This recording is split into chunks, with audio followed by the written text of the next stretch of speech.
Hello, this is Rev.Don Lewis coming to you from beautiful Salem.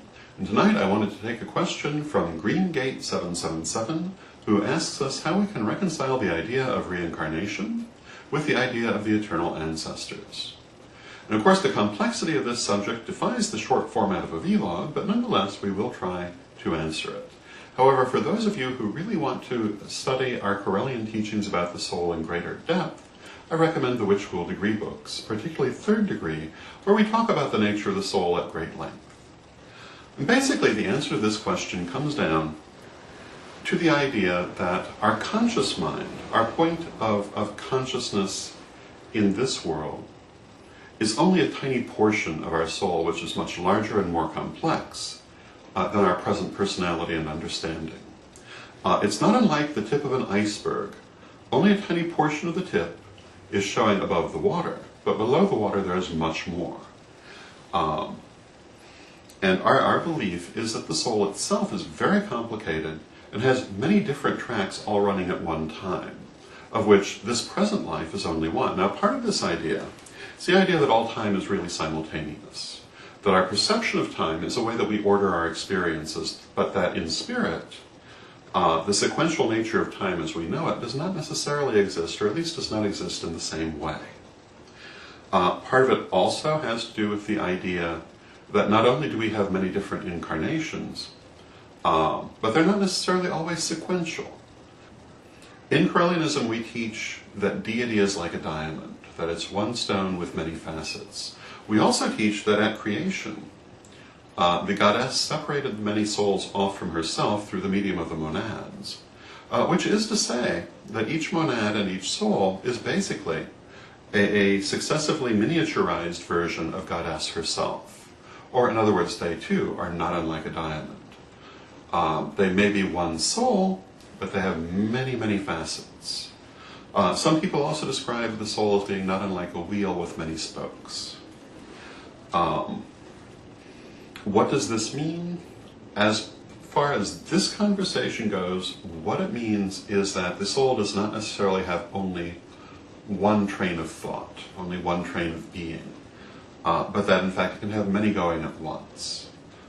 Just as we talk about deity and the many facets of deity that we might interact with, we would never suggest that you can only interact with one at a time, because we know they can all be in play. So with the soul and its incarnations. They are not necessarily sequential, but can be simultaneous. Part of the reason for this is that time, as we know it in this world, is not necessarily relevant to the soul. And there is a belief that all time is ultimately simultaneous. And that the nature of the soul is not linear, coming from a start to an ending, but rather that it expands from a center in all directions at once.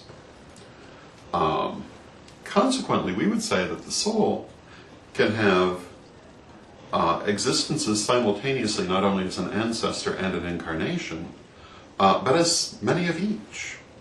I have found in working with past lives that people's past lives can, in some cases, act as fully functional spirit guides to them, just as if they had been totally separate, even though they were not. Why is this so? Because the soul is complex, and because not all of it is ever involved in any one incarnation, and some of it is always involved in each. So, hopefully that answers at least part of your question, and again, I would refer people to our writings on this subject where we talk about it in greater detail. We also believe that not only can the soul have many incarnations at once, but also that there can be multiple variations on each one.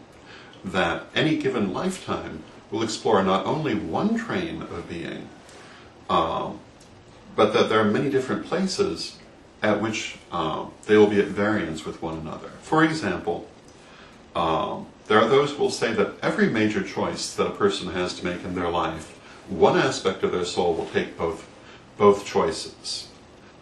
I don't know that I'd go that far. I would say that it's sometimes the case, but that even the lifetime that we are leading may have several variations, of which we know only the one we're in, unless we are adept at meditation and may perhaps in some cases be able to see others.